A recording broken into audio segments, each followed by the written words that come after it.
So in this segment, we'll give an example of integration testing in the context of real-time fMRI, and primarily the challenges here was how to integrate a piece of software that we wrote in an existing setup that involved an MRI scanner, a feedback computer, and all the associated challenges that presented.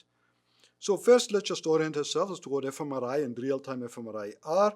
Functional MRI, or fMRI, measures brain activity, and it provides real-time measurements of what the brain is actually doing.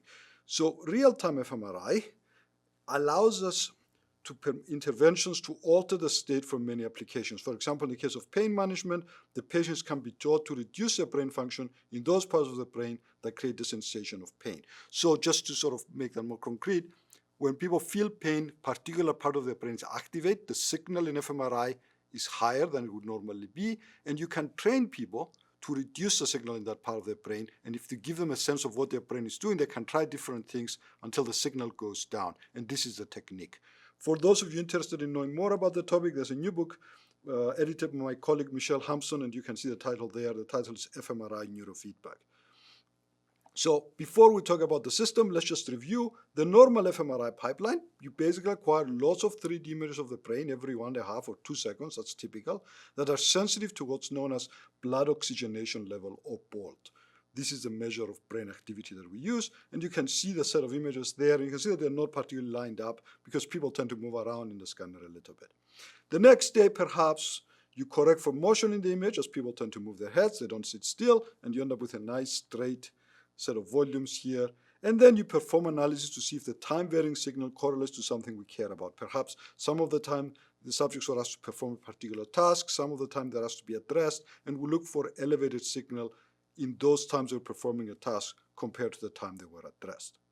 By contrast, the real-time fMRI pipeline is a little different. We have to do all the processing on the fly. We have to do motion correction analysis in sort of real time, and we have to present updated results, and we can even modify the experiment as it goes on. The total available time is about 3/4 of a second, and the key issue computationally, is motion correction, figuring out how to do this in this available time.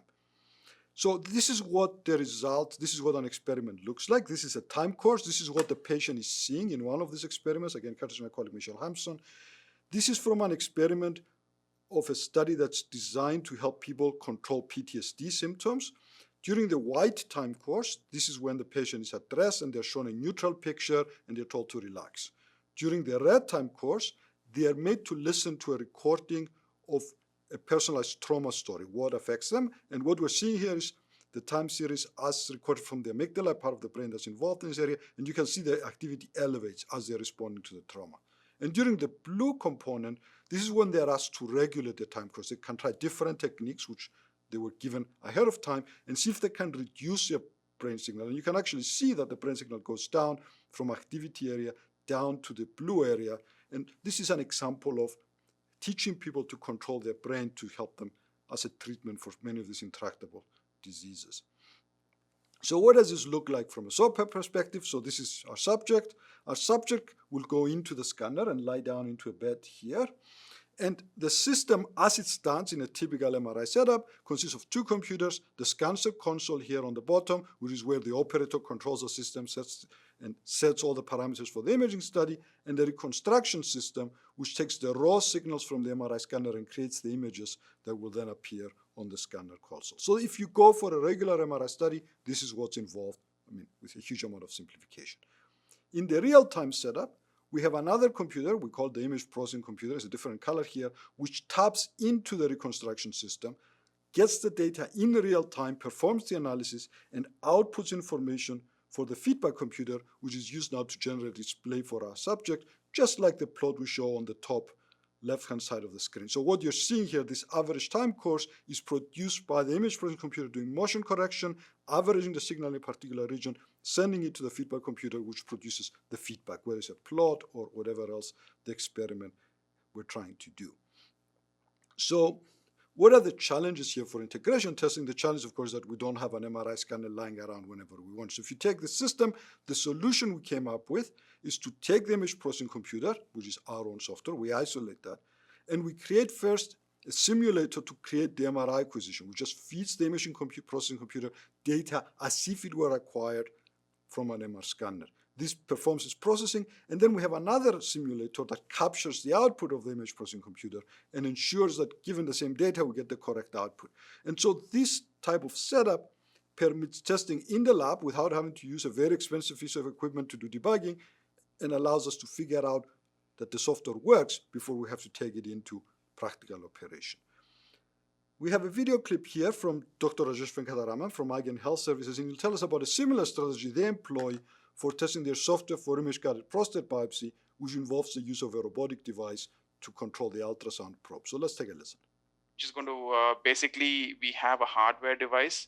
And initially, when I was working at IGAN, it was really cumbersome to develop on Artemis because you needed to go to the device and then start working on the device, and then there were people sharing it. So if there were 2 people already using it, I had to wait for my turn. So I had to see that, okay, when am I going to finish, and then come back and then do that. So what we decided was, okay, let's develop what we call as a simulator, where we're going to modularize it. The interaction with the hardware is going to be a separate module. We pick that to be separate. And then we make sure that all the other pieces of the code, like we have a segmentation module, a registration module, all those things are independent of the hardware. So now we can sit up on our own desk and develop on the simulator. And we are with confidence, we can know that when the testing happens on the actual device, it will work. So now you have simultaneous development. And this is one of the key things, as he mentioned at the end. You can allow multiple developers to work in parallel because they don't have to have access to the hardware. Often this hardware is expensive. There may only be one available at the company, or it may be that that hardware only is available at a hospital that you have to go and do testing. So this type of strategy is very helpful. To just, again, put into context, when people think about integration testing, what we often think about is how the modules of our software fit together. Here's sort of a slightly higher level type of integration testing.